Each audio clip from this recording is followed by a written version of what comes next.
Welcome to the Average Nobody's Podcast, the ultimate home for wrestling enthusiasts, beer drinkers, movie quoters, and pop culture connoisseurs. Here are your hosts, Matt and Ryan. Welcome to the Average Nobody's Podcast, number 66 for February 2018. On today's show, we're chatting about people watching the Winter Olympics from Pyeongchang, Black Panther, what we're watching, and a preview for next week of the return of our Oscar-nominated TV club. You can chat with us on Twitter at Average Nobodies, toss us a like on Facebook at Average Nobodies, and show some love to all of our pictures on Instagram, also at Average Nobodies. Don't forget, this podcast is available on iTunes, Stitcher Radio, and YouTube. My name is Ryan, and with me, as always, Matt. The late, great Matt. I feel like we should start saying that when the person you're talking about isn't there, and then they're like, no, that's just a nickname. Yeah, I don't understand when someone has died and you say the late, great, or like the late, you say late, but that's not a very good descriptor of what they are. It's like they're not late. They're not coming. They're dead. That's it. That's it. That's it. I don't understand that. It's like, I don't either. That's the type of thing that, when people are trying, from what I've heard and read, people trying to learn the English language, it's like shit like that just throws people off. It's like nobody is gonna fucking understand that. When you learn the word late, you understand the word late is whatever the actual definition is, but you're late to something. You're not there on time, right? You're late. But then there's this whole other definition for it that makes no fucking sense. It's spelled the same way. I don't know. And it's only used in a very specific instance, and it doesn't make sense to me, and I understand it. Yeah, I understand what people are saying, but if we were to revive our late great YouTube series called Stupid Sayings, we would have to include the late in there. I agree. Yeah, that'd have to be the re-debut. Yeah, it'd have to be that. But I still get comments on those videos all pretty frequently. I would say really? At least one a month, right? You got to go back and look at them because we have people that some people get very offended that we're making jokes at these things, and some guy was like, if you lived in London, you would understand why a rat's ass is whatever. Don't give a rat's ass, because that's one of the sayings we did for context. But someone was like, if you lived in London, you'd know. I'm like, well, listen, obviously, clearly we don't. Number one. Number two, that's the point of this whole thing. And also, it's just a very fun and light thing for us to do. So take it easy, all right? Sorry. Stop being so serious about everything. His great great grandfather was the person who coined the term "a rat's ass," because he's been defending it every day of his life. He was just obsessed with rats' asses, and he's a little sensitive about it. So he has to defend. Again, probably not the type of guy you want to hang around. He's obsessed with rats' asses. No. How's it going, Ryan? It's going well. So we didn't have a chance to podcast last week. Yes, but in a sense, that's a good thing because I feel like we have a lot of good material, especially for people watching. Yeah, absolutely. What do you got? My new hire, which we talked about a couple weeks ago, yes, is just the gift that keeps on giving. It's unreal. I mean, with my job, you have to be a little odd.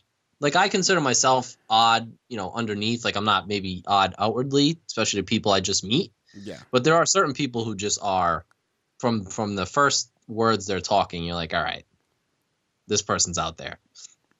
So the new hire, this is the woman who celebrates the anniversary of the time she got hit by a truck every year. But I service observe with her. So basically she's just getting to know our systems, and most of my job is on the phone talking to customers and stuff. So we just kind of want to get her caught up before she's actually on the phones by herself. So I spend 3 hours every morning with her. So the other morning we were talking, and our company's worldwide. We have offices in Australia, the UK, Canada.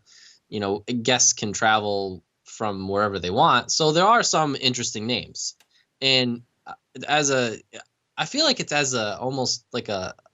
it's normal for Americans to not be able to enunciate certain names. And one of these names came up. I forgot what the name was, and I was like looking at it, and I'm like, I can't pronounce it. I don't want to embarrass myself by trying to pronounce it. She goes, "Oh, that's actually my superpower." I was like, "What?" She's like, "Yeah, it's my superpower. I can pronounce names." And she looks at the thing, and she said it perfectly, the name. And it was like maybe like a Russian name, so it had like an SVZ, Right. like 3 letters in a row in the middle of the first name, and she said it perfectly. She's like, "Yeah." She's like, "I don't know. I can look at a name and I can say it. That's it. I can do a friendly name. I don't know if it's like a symptom of getting hit by the truck or if it's something that." That's her backstory. She has these superpowers because she got hit by a truck. Yeah, which is that's the first thing I thought of when she's like, "This is my superpower." I'm like, "All right, okay." So I can play along with this. Okay. But so now I haven't tested it anywhere else. So she just said this name, and she did pronounce it perfectly, and it's a name I couldn't pronounce. But what I'm going to do now is I'm going to have to start testing her. Yes. I'm going to have to start bringing in some names. We actually have a name in our reservation system. It's 26 letters each for the first and last name. Oh my God. Yeah, it's an Indian man. So if she can pronounce that, and also she's saying it in front of me, so I don't know if it's right or not. It's true. That's true. But so that's her superpower. And then the other update is she had the flu. She had the flu over the weekend. Okay. So she was out Monday. Thoughts and prayers. And like I was watching the Dave Chappelle special over the weekend. That you watched the new ones, right? Yes. And the one in Texas when he talks about diarrhea. He's like, diarrhea is funny now, but back in the day, you just hear the poop. It's like, oh, better get my affairs in order. Like, got the diarrhea, everybody. It's over. But she had the flu, and she has 4 birds. Okay. So I guess with the flu, she couldn't go near the birds because if the birds got it, they just die. Oh, this is all her. Oh, and it's actually kind of I'm her perfect audience because I just believe it. I'm like, yep, yeah, sure, that makes sense. And then it got to a point where I had to draw the line.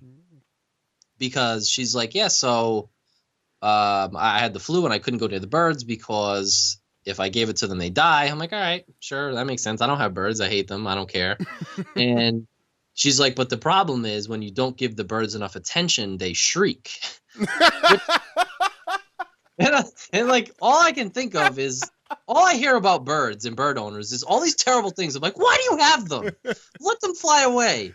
But she said they shriek, and when a bird shrieks, it's comparable to a jet engine. No.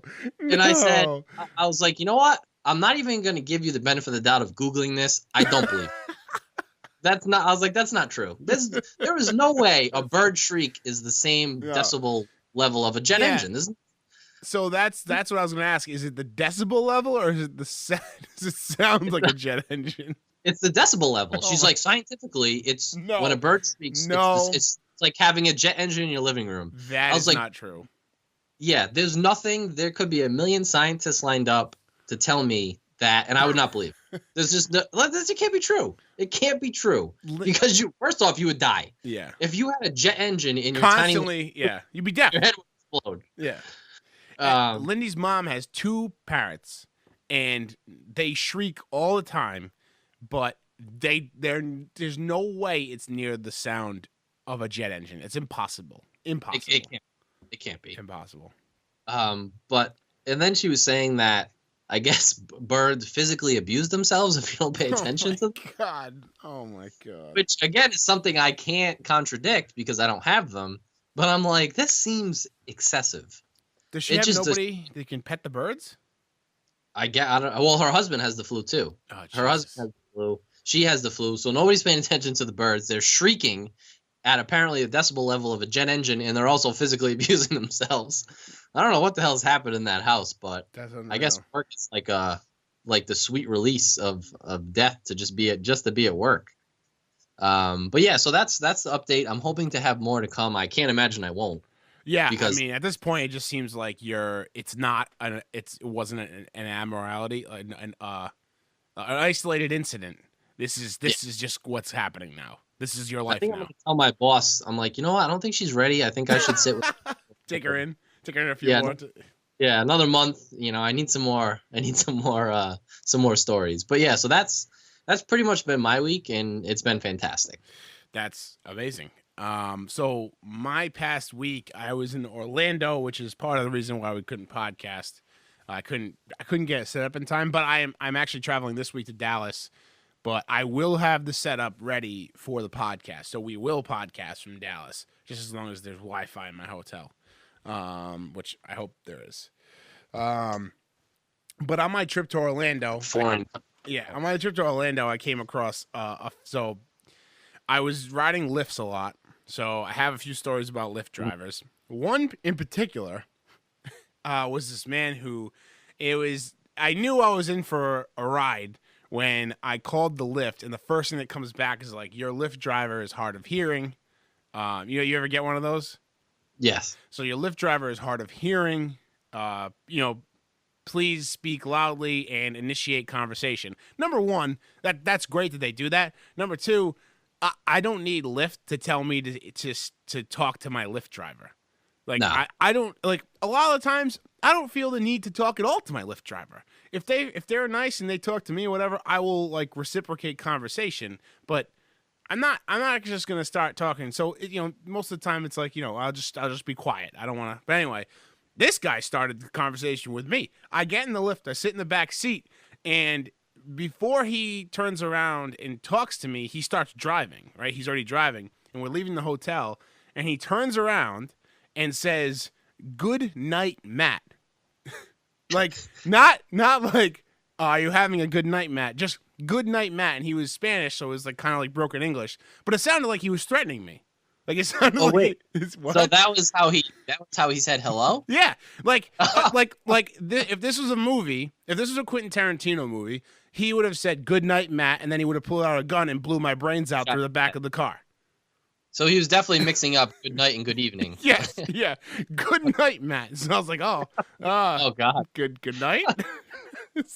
so that you putting me to sleep? What's happening? Yeah. So that was interesting. I had a few other Lyft drivers too. It's so interesting using Uber and Lyft. Yeah.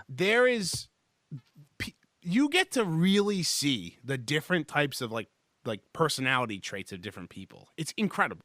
It's like you get all over the spectrum of like people that are super talkative and open, other people that won't speak to you at all, people that are like mean and like, it's so strange. I love it though. There's like something about it that I love. So anyway, while I was down there, for the most part, if I wasn't working, I went to go see movies. I saw 5 movies. Because I have Movie Pass now, so I'm kind of just like, it's burning a hole in my pocket. I just like want to go see as many movies as I can. I saw Darkest Hour. I saw Phantom Thread. I saw The Shape of Water. I saw Black Panther. And what was the last one? Oh, it was one of the Oscar-nominated movies. Phantom Thread, Darkest Hour, Shape of Water. Oh, The Post. The Post. But anyway, so I'm going to see The Shape of Water. It was the first night. Did you see The Shape of Water? Mm-hmm. You did? Okay.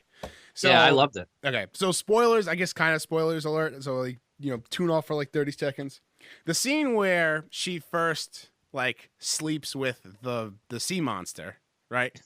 Yeah. Like, right when it's about to happen, you kind of, like, get that it's going to happen, like, it's leading up to it. This lady in my row was just, like, out loud narrating the entire time, that entire scene. She's like, oh no. Oh no. Like out loud. And then when she goes into the room and the door shut and like she takes off her like dress or whatever and the door shuts, she goes, "Oh, Jesus Christ." just like and the theater is not like empty. Like there's a lot of people in the theater, but it's just like oh Jesus Christ. Just like straight out loud in the middle of the theater. It was hilarious. I had to hold back my laughter. Like she was and also, yeah, just for reference, the main character in that is deaf. Yes, and the sea monster obviously doesn't speak. So this is a very silent part of the movie. Yes, it's very silent. And so like it's like I forget what exact he's in like the bathroom because he has to stay in the bathtub. He has to stay like in water. Right. Yeah. And she like goes and they have this like awkward like tension, like sexual tension moment where like they touch each other and then she leaves. And then you can kind of tell she's like wants to go back in there. And then that's when the lady starts. She's like, oh no. And then, oh, Jesus Christ. And the door shuts. And I don't know how other people in the theater didn't laugh, but Yeah. Oh, that's amazing. Yeah. Because I remember that scene, and that's kind of like the internal monologue. exactly. Yeah. Me, but like I would not Yeah. out loud, outwardly say it. Side note, I love Shape of Water. I think it's my favorite of the Oscar nominated movies. Yeah, it was mine. Yeah. It was really good. I was telling Adam, we were talking on the Make Movies Great podcast. We were talking about like what makes a best picture a best picture. Obviously the Academy picks the nominees and whatever, but for us, like what makes a best picture, the best movie you see all year, what makes it that? And I feel like that not so often the Oscar nominated movies coincide with what my favorite movie of the year was. Because, less often than not, or it doesn't happen often.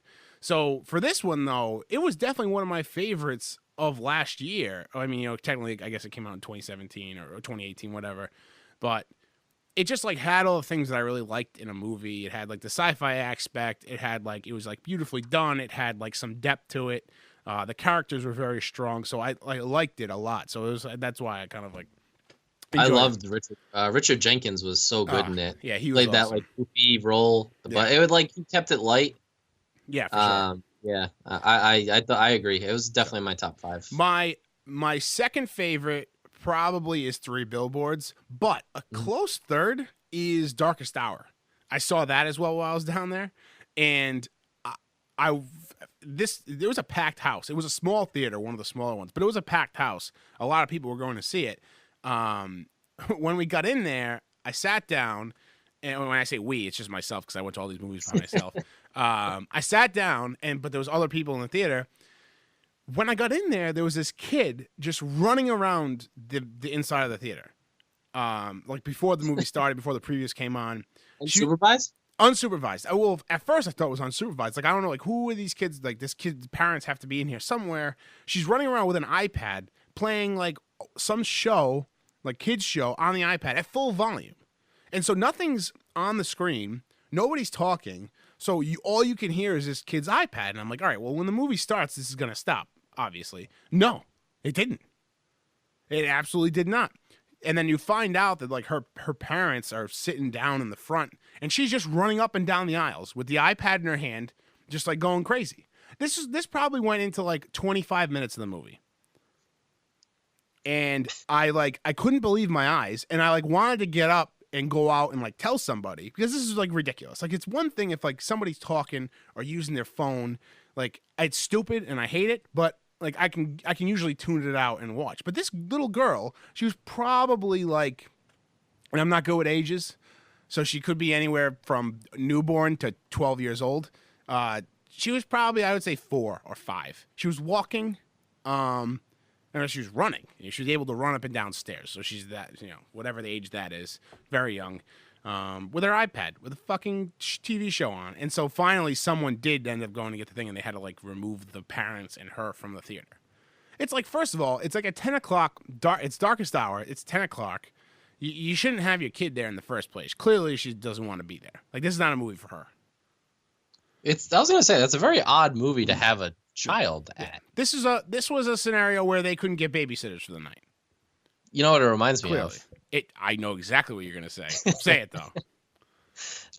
When me, you, and Dave D went to see what the hell with the Bradley Cooper movie? Yeah, Invincible. No, not Invincible. Limitless. Yeah. Limitless. And then all of a sudden, my baby's just. It was a midnight showing of Limitless, the rated R movie, and all of a sudden, a baby starts just crying in the middle of the movie. Yeah. And then you look over and Dave D's having a very loud conversation on his cell phone. Full-blown conversation. He's anywhere but a movie theater. Oh, that was a wild night. I thought I was losing my mind in the theater. We did go through a little bit of a stretch where like we didn't have a normal movie going experience. Oh, that's right. Do you have any of the other examples? I forget. Because I remember we went to one movie and we watched the end of it. Oh yeah. Oh, it was the movie about the Black World War II fighter pilots or World War I fighter pilots. Oh, Flyboys, right? Flyboys was it called? Yep. Yeah, we sat down and we're like, oh, the movie already started, and it was like the previous movie. We saw the end, and then we watched. That was funny.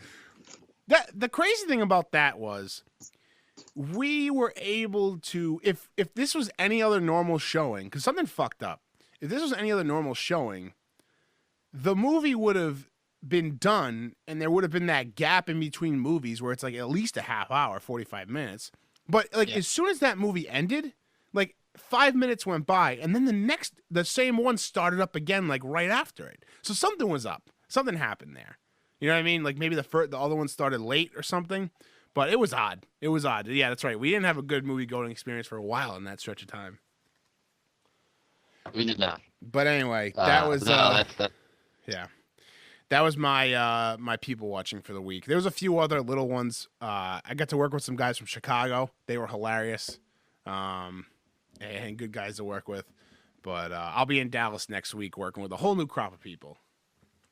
So hopefully you get some good get some good stories out of that. I'm sure I will. So well, what's been happening for a while is the Winter Olympics from Pyeongchang.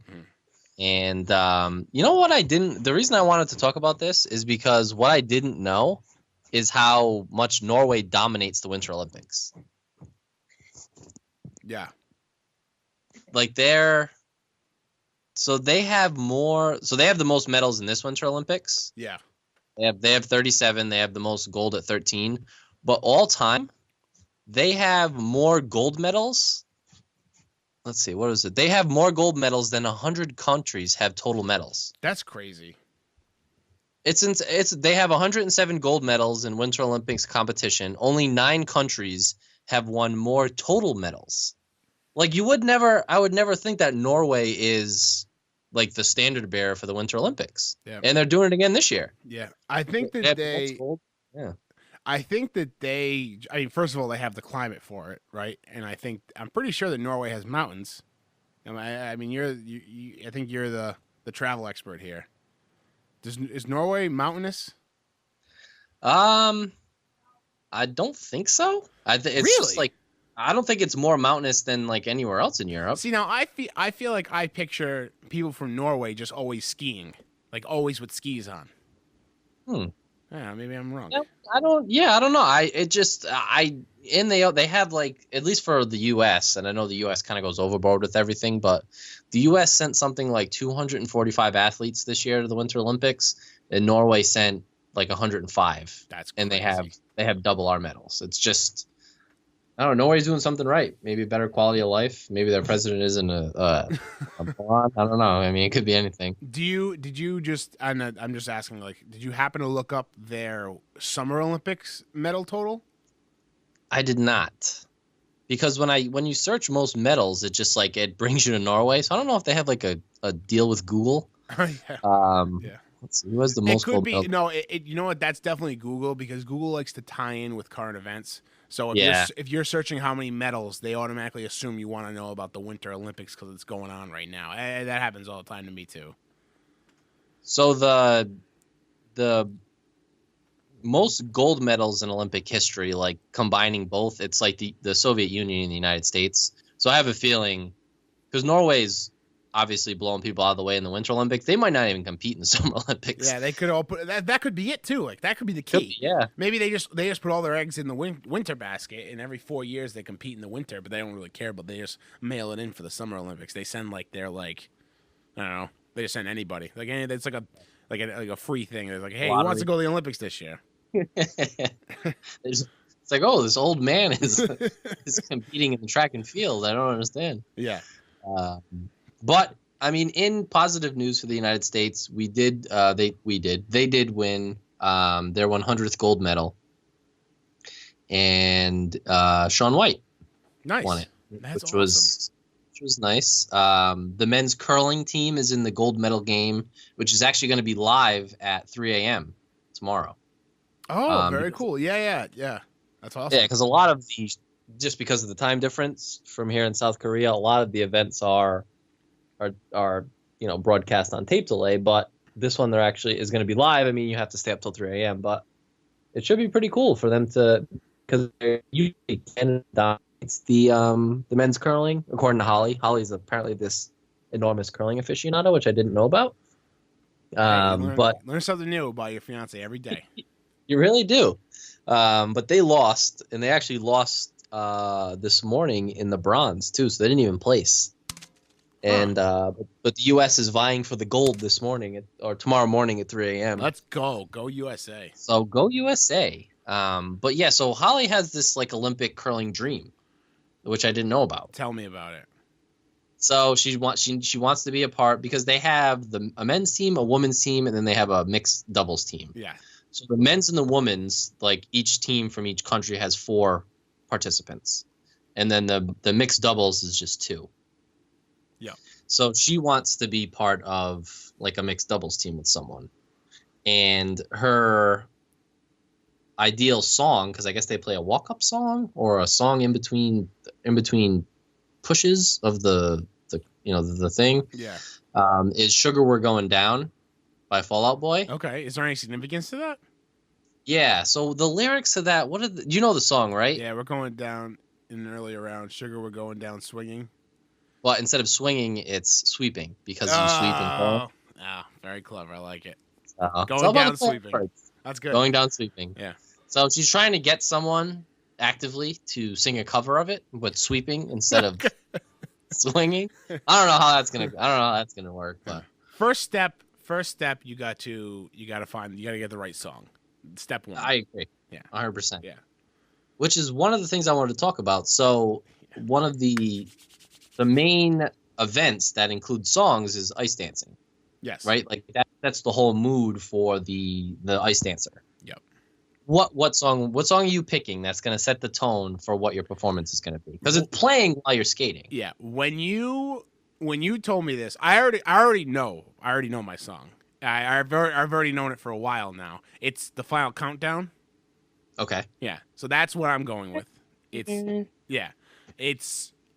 like the ultimate. It's one of the ultimate pump up songs, and it just gets it. It's one of the songs that like not only is it gonna get me pumped on the ice, but it's going to get the crowd going wild, and that's important.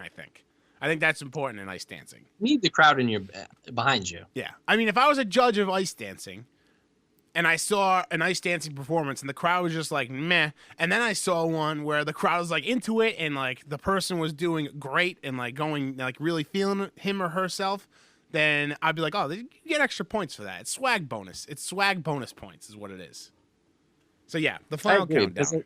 At that point, like I feel like the performance is almost secondary to what the crowd's doing, how your body language, everything that's happening with you. Yeah. The close second, and this is a complete opposite, was "Come Away with Me" by Norah Jones. It's very sensual, like very slow. Yeah, exactly. It's the opposite. It's the opposite. If somehow they can mash those songs together, and I could like change pace, mid song, then I would do that. So like start with the Final Countdown, get everyone going, and then just kind of mellow everybody out at the end. It's the final countdown. Come away with me.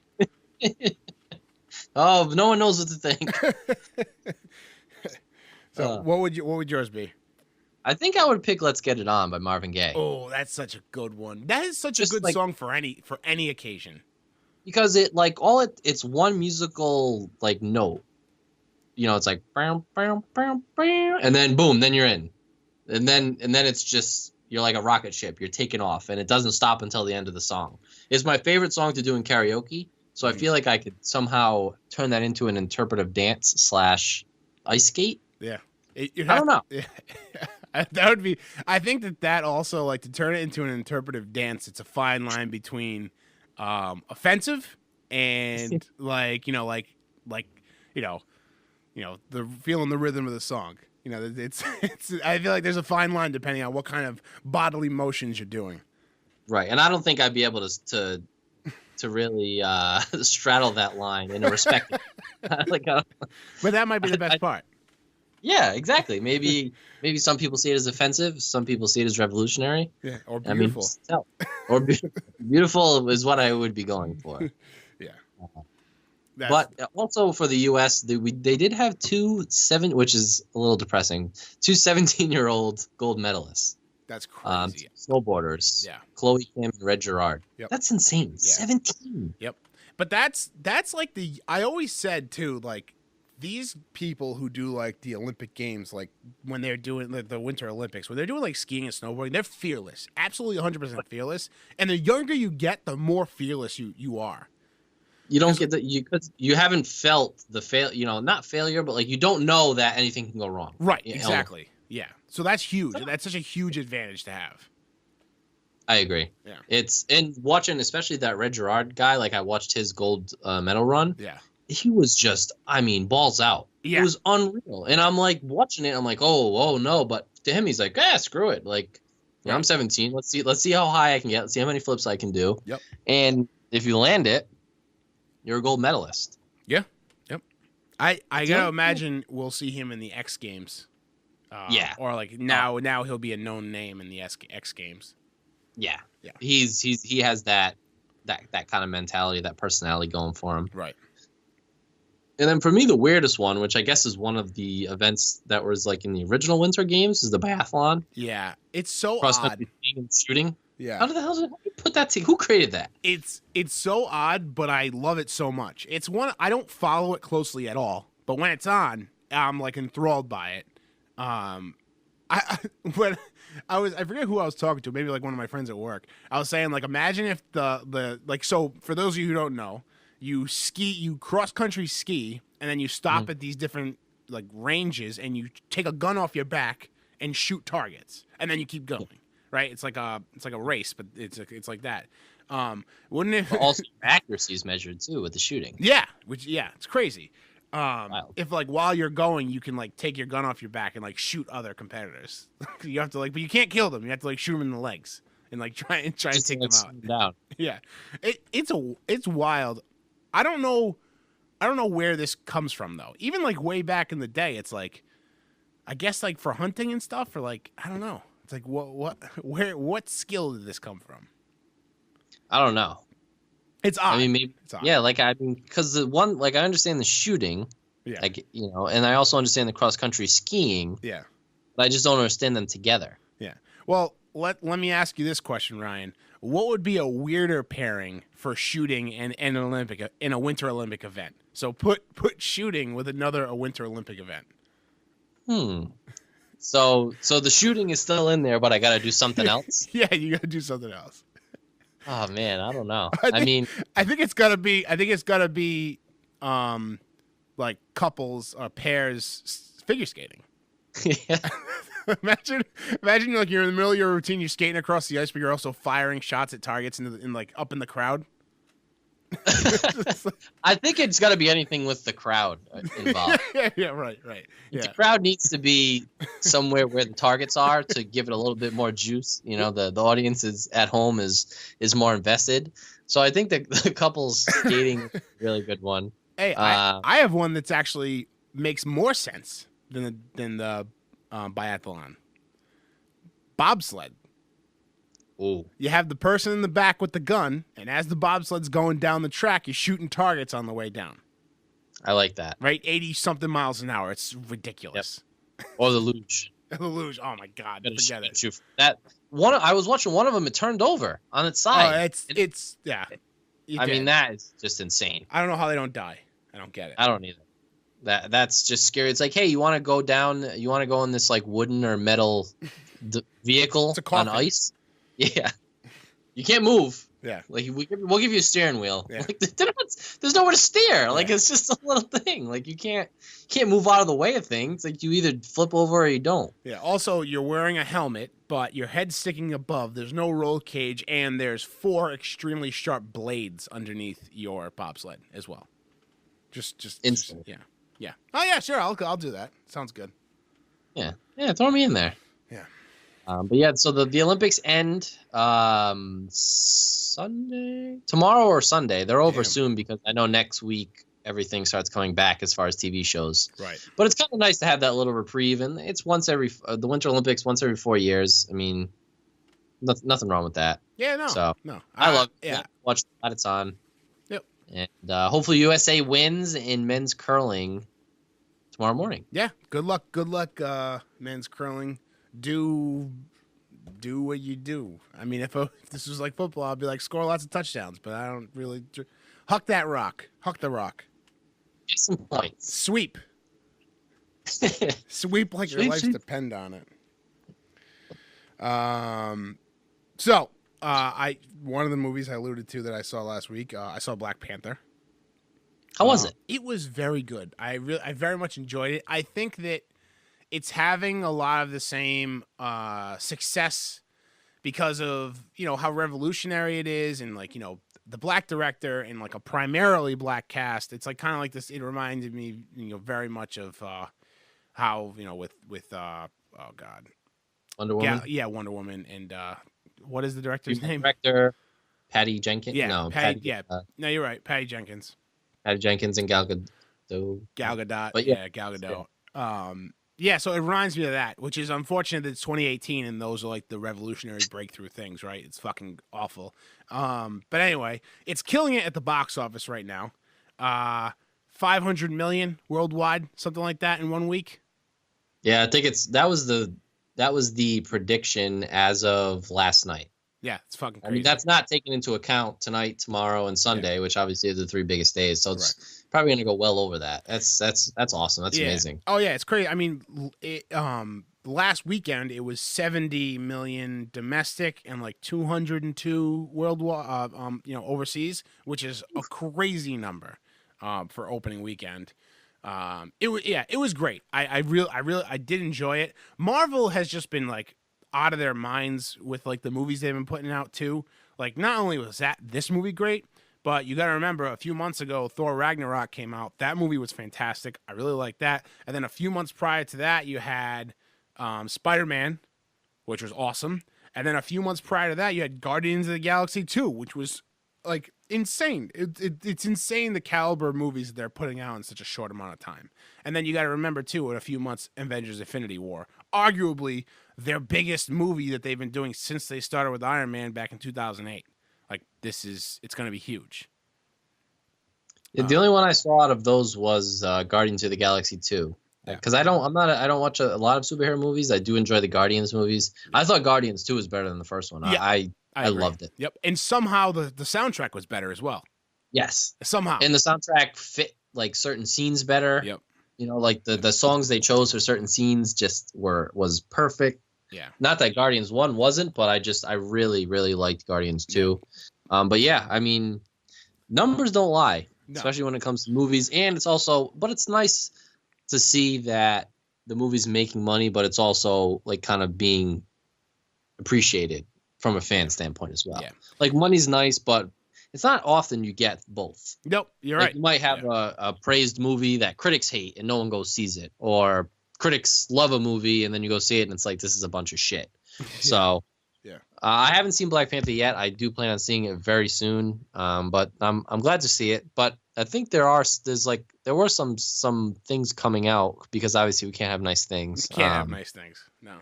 So what was it? What was the so what happened was there was a bunch of these like fake photos. They're not fake photos, but they're photos out of context for the situation they were actually from. So like people were posting these images of people like bloodied and beat up and saying they were going to Black Panther screenings, and essentially saying that like people at the Black Panther screenings, specifically black people, were saying, hey, like, you know, you're not supposed to be here, talking about like white people, and then like saying they're getting beat up and thrown out of the theaters. First of all, what wild west fucking movie theaters are you going to where the people that work there are just going to let you get beat up and thrown out of a theater by the people that are there seeing the movie with you? Number one. Right. Number two, this world is just fucking terrible. Like, this is the type of shit that's like, why are people the way they are? And so all these, anyway, I'm jumping the gun here, but all these photos came out as there were like other instances. One was from a TV show of like a behind the scenes shot of someone that got bloody makeup done up for one of their scenes. One was from like a domestic abuse case from like 3 years ago. And it's like, you do a quick Google reverse image search. It's like, have you never watched Catfish before? This is how you fucking figure this shit out. You reverse search an image on Google, and you find out exactly what it's from. It's not from your smartphone. It's not from the night when you see Black Panther and you got beat up and thrown out. No, you're an idiot. You're such an idiot. And like, to want to rain on their parade just because whatever, you're a hateful person, It's stupid, and I'm glad that it's not getting as much press as it. Honestly, this is the type of thing that would derail a whole, a good feeling thing. But I'm glad that it's not getting a lot of press, a lot of time like spent on it.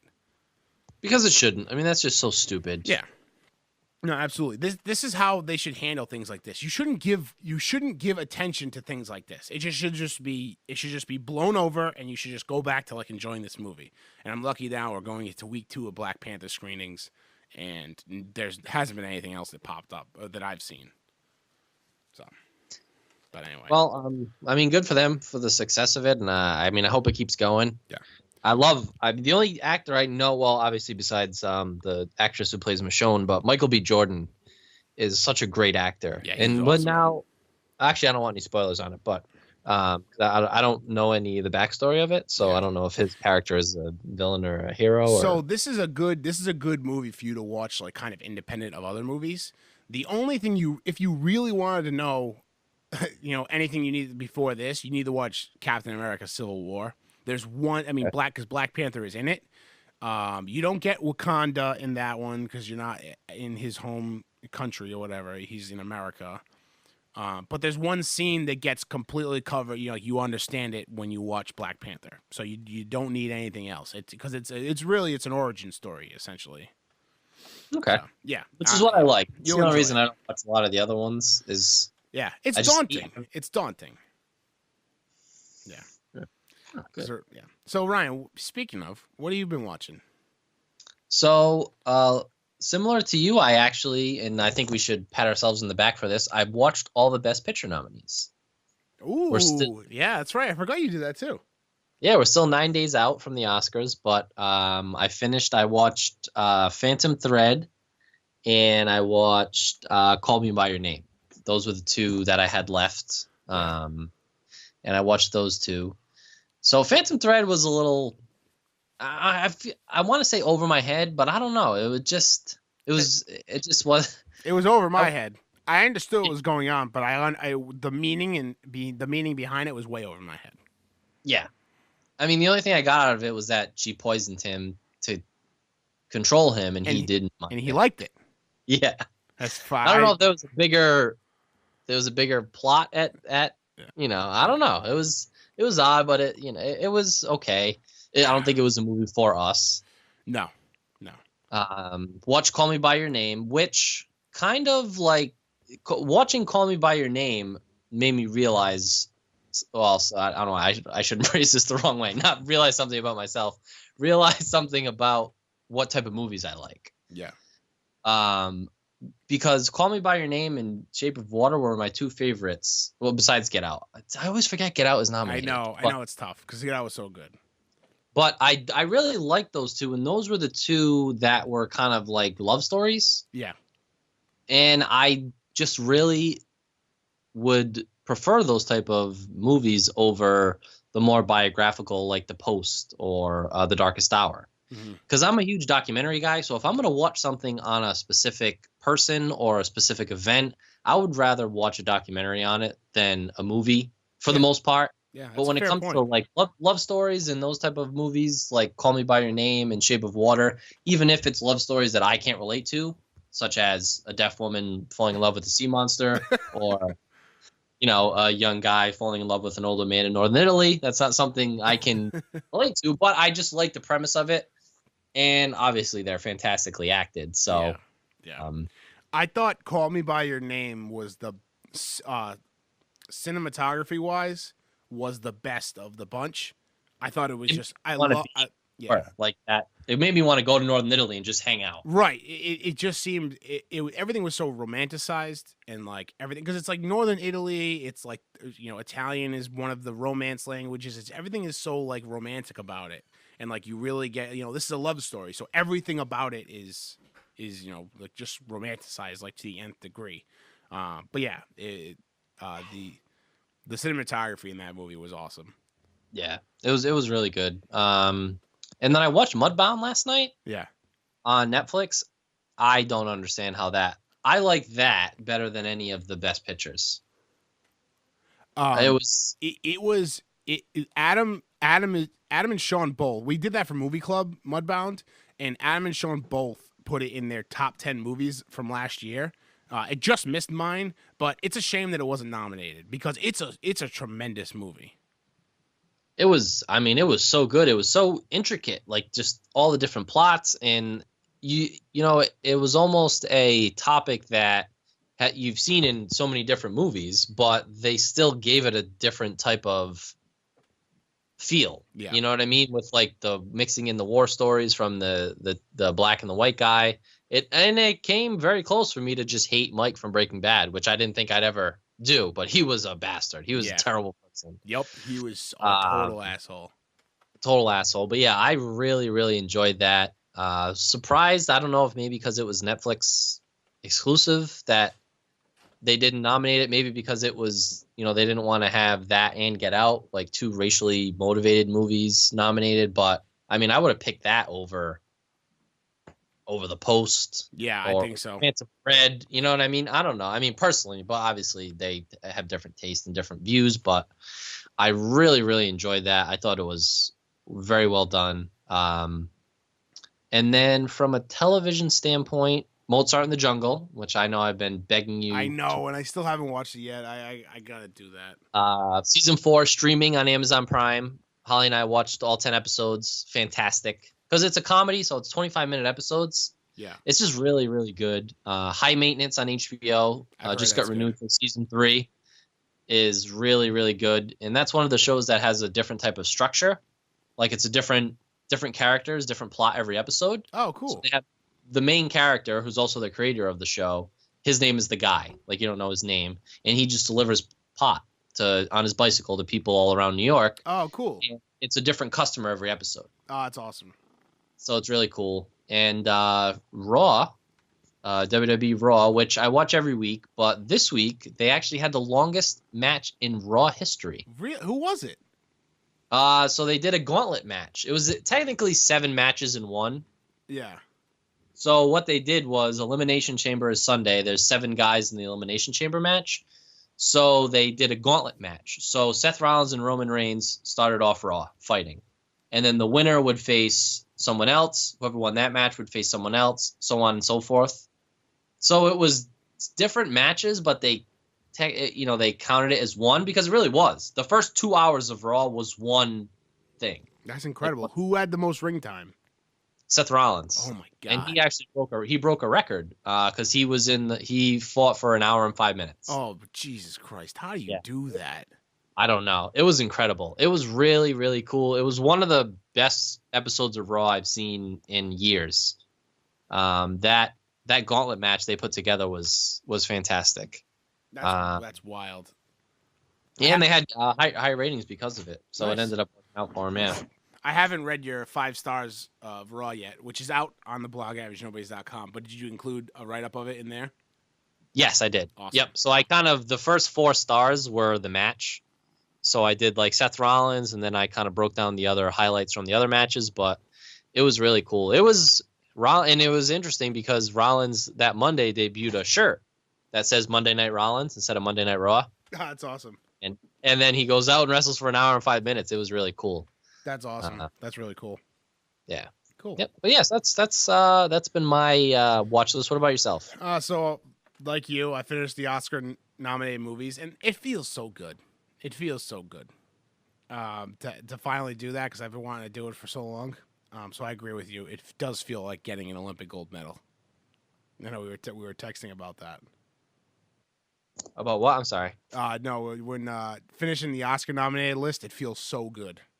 Oh, doesn't it? Yeah, it feels great. And I know you text me. It says you feel like you won an Olympic gold medal, and I have to agree. I feel like we should. I think they should mail us one. This is a Winter Olympics, watching movies. So yeah, finished all the Oscar nominated movies. Like I said, I think Shape of Water is my favorite, with 3 Billboards and Get Out coming in a close second, third. So I've been using my Movie Pass. Obviously, I explained that. So I'm planning on going to see a bunch more movies now that I have Movie Pass. I've been catching up on Broad City. It's such a hilarious show. If you haven't watched it, it's on Hulu. At least 3 or 4 seasons of it is on Hulu.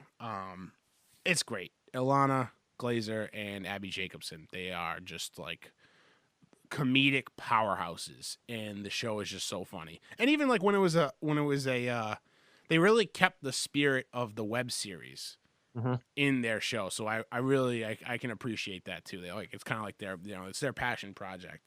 So I hope they keep making it. And I've also been rewatching Sons of Anarchy because I haven't really had any time to like actually dedicate to sit down and watch something new, like new that's like, substantial. So I've been working Sons of Anarchy into like my like just watching like with while I'm doing stuff in the background or whatever. And it's such a great show. If you haven't seen Sons of Anarchy, I also highly recommend that. It's on Netflix. I like Sons. I like resisted it for a while, but it's a great show. It is a great show, and FX gets away with so much. Like it's so satisfying. That sounds wrong. Like it's not satisfying in the fact that like I like to watch people die and like get killed. It's more real. I mean, it's like it's a show, right? It's a show, but like every episode, someone fires a gun multiple times. Like that has to be part of like the statistics of the show. It's like motorcycles and people shooting guns and like gang activity. It's awesome to watch. So I really enjoy it. I will say the show would have been far less seasons if they had better, if they were better at shooting people.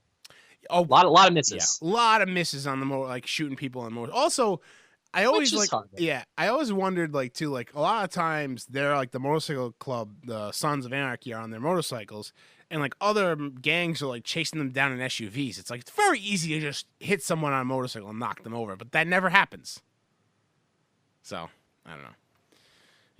It's my gripe. Yeah, it's a great show, and to Broad City, I think it's like a credit to Comedy Central that they kind of let Alana and Abby keep the spirit of the web series, because I loved before they got a show, I watched their web series, and I'm like, this show's hysterical, and it's like, oh, if you're gonna put it on Comedy Central, maybe it loses it, maybe they kind of take over and change the spirit of it, but they didn't. Which is huge. That's so awesome. Yep, credit to Comedy Central for that for sure. All right, and speaking of TV shows, we'll do a little preview of The Walking Dead because it's coming back this weekend, and most likely on the next podcast we'll be chatting about the new episode. So, what do you got, Ryan? So obviously, I think the main thing you have to talk about is Carl dying. Right. And there's also Maggie still has not signed on for season 9. So what's starting Sunday is the second half of season 8. And Maggie, not only has she not signed on for season 9, but she is the lead in an ABC series that could get, brought to pilot. So what happens if she doesn't sign and they don't plan on killing her off this season? I don't know. Do they replace her? I mean, they might. Because the thing is, like, Carl dying literally throws everything off from the comics. Yeah. Him and Rick are like the main people in the comics. So if he's going to die, I mean, that basically anything's up for grabs. I mean, they switched a lot from the comics to the TV show anyway, but this is a major switch. And for Rick, as someone who's teetering on the edge anyway, now he's going to lose really his son. I mean, he has his infant daughter, but, I don't know. He hasn't really seemed to care about Judith that much, honestly. No. And I mean, how can you? Like, with everything going on, I mean, it's like you have this baby, she can't really do anything. She can't. What they should do is they should make a little mini gun for Judith. And make her, like, have to start defending the camp. Like, they all leave. I think, wouldn't it be funny, like, they all leave, like, Judith, we're leaving you in charge. It's just like the baby that doesn't talk. Yeah, just give her a knife. Yeah. That would be funny. Yeah. I don't know. I mean, I think Carl has to die. I will be very disappointed if Carl doesn't die. Well, they kind of confirmed it already. I guess, but, like, anything can happen. Anything can happen. I mean, they could just say it. Yeah, they could just say it. Just, all right, everyone's going to tune in to watch Carl die, and then it's like, oh, wait, we have this magic zombie potion that he's okay with, so. But I think he's done. Is that you typing in the document right now? No, that's Holly. Okay, yeah, that's what I figured. I agree with you, Holly. Holly, do you wanna chime in here? Yes, I told I couldn't. Yeah, chime in, please. All right, thank you. Just waving me off and saying no. So I think two things. Okay, either Carl was not. So I don't know if you guys already like disclosed this or whatever, but spoilers if you have not read the comics right now. Okay. I think Carl got bit by a whisperer, which is from the comics. They have not been introduced yet in the series. They are Matt, do you know? Like, am I allowed to say that? Yeah, no, I know of the Whisperers from people who read the comics. So yeah, I know that's fine to say. Yeah. So the Whisperers are just people that dress up like zombies to survive. Not that far off from what Rick's group has done in the past. They just take it to a different level. I kind of think that Carl got bit by one of them. Like, he thought it was a zombie. However, it was not. It was just a human dressed as a zombie. I don't see a world of Walking Dead continuing without Carl being in it. I just can't see that happening. I just don't understand. It just doesn't make sense to me. However, Judith in the comics is also not alive, so they might be just replacing the characters. You know what I mean? Like, they might just be like, just Judith becomes that much more important to Rick, but Judith isn't Rick's baby. So I don't know. I don't know like what actually makes sense, but I don't think Carl's dying. And I do think that will make me stop watching the show. I agree with you too. Like, I think that is just bullshit. If they don't kill Carl at this point, after like 3 months of everyone thinking Carl died, I think that's just I just don't think that's okay. No, I just don't. Yeah, definitely not. It's not okay. And I think that they have to be super careful how they handle the twist of Carl not dying for whatever reason it ends up being. I think that you're probably right. I think that the bite from a whisperer is probably what will happen if he doesn't die. But they have to be super careful about how they do it, because they might lose a lot of people watching this, because it's like, why? What was the point of the whole, like, especially if you haven't even introduced the whisperers. Like, exactly. And also, it's not a feel-good show. You know what I mean? Like, it's not if Carl dies, like, that's going to mess a lot of people up. Like, that is going to rock everybody's world. And that's okay. Like, that's okay in this world. You know what I mean? Like, yes, it will affect me. I hate Carl. I absolutely hate Carl. I'm with you. But we're in the same camp. I also hated Beth, and I cried when she died. Like, because I just didn't expect it, and I didn't expect Daryl's reaction. I didn't expect Maggie's reaction. Like that's what The Walking Dead used to do so well, was make you care about people that were not worthy of being cared about because of the other characters. And if they save Carl, I just don't agree with it, because as much as I hate Carl, like, watching Michonne go through that, watching Rick go through that, watching Daryl go through that, like Maggie, even like the people that have been with him from the start, like, that will affect me. And I think The Walking Dead kind of needs that shock value right now, because I just don't like anything. Like, it would be Glenn rolling under the dumpster all over again. You know what I mean? Like, just to kill him 3 episodes later or 4 episodes later, whatever it was. Yeah, right. I agree. Totally agree with you. All right. It'd be a shame. I'm going now.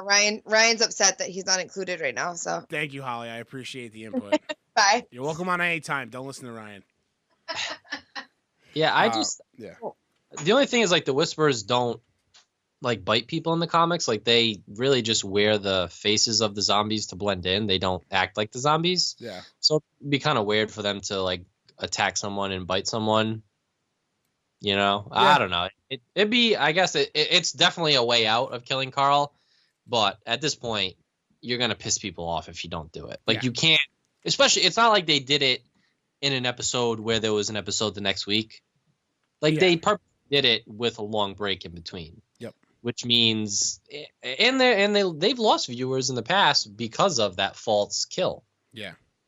Yep. Because if you don't have death in the Walking Dead universe, like, if you don't have characters dying, if people can just escape from these inescapable situations, then why the hell am I tuning in? You know, why am I watching? Yep. There's no risk to it, and that's stupid. People don't like that.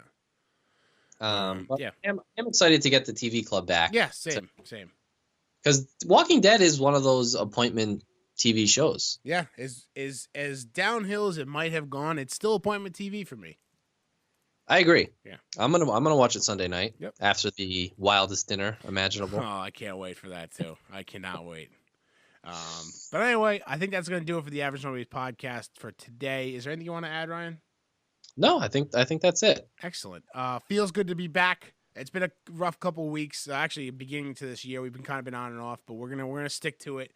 We will podcast from Dallas. Well, I will be in Dallas. Ryan will still be in Rhode Island, but we will podcast. Is what I'm gonna fly to Dallas. Hey, if you want to do that, it's fine too. We can have a nice little setup in the hotel.